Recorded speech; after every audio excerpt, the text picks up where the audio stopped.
A Welsh MP who was diagnosed with an aggressive form of breast cancer has urged women to check their bodies regularly.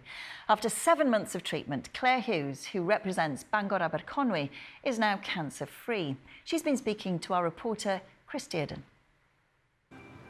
We're so lucky to have our NHS and to have such wonderful people who work in it.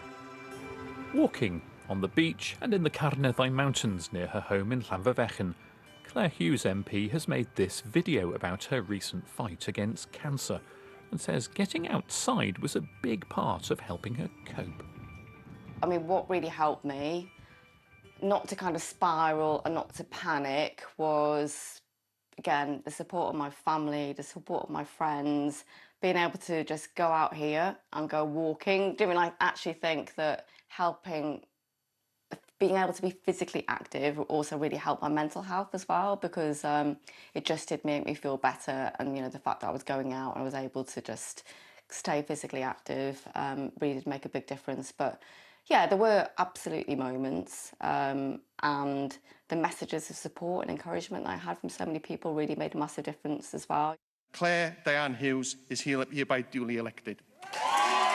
She'd only been an MP for about a year and was walking down some stairs in Parliament when she felt a pain in her armpit and later discovered a lump.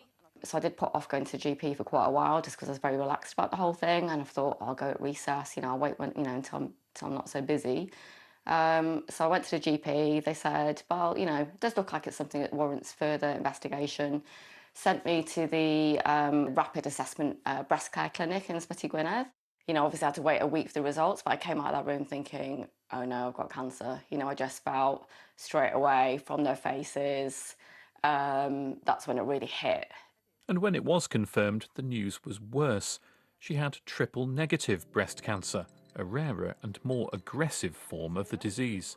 I ended up having 2 surgeries and then 6 chemotherapy sessions and then radiotherapy at the end. It was just a whirlwind, and I think it would be the same for anyone.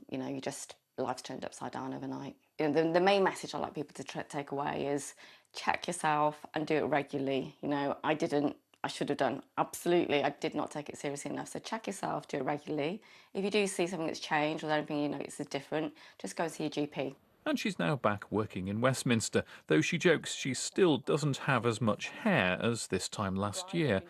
She says breast cancer is still one of the biggest killers of women under the age of 50, and the reminder to check your chest is something she can't stress enough.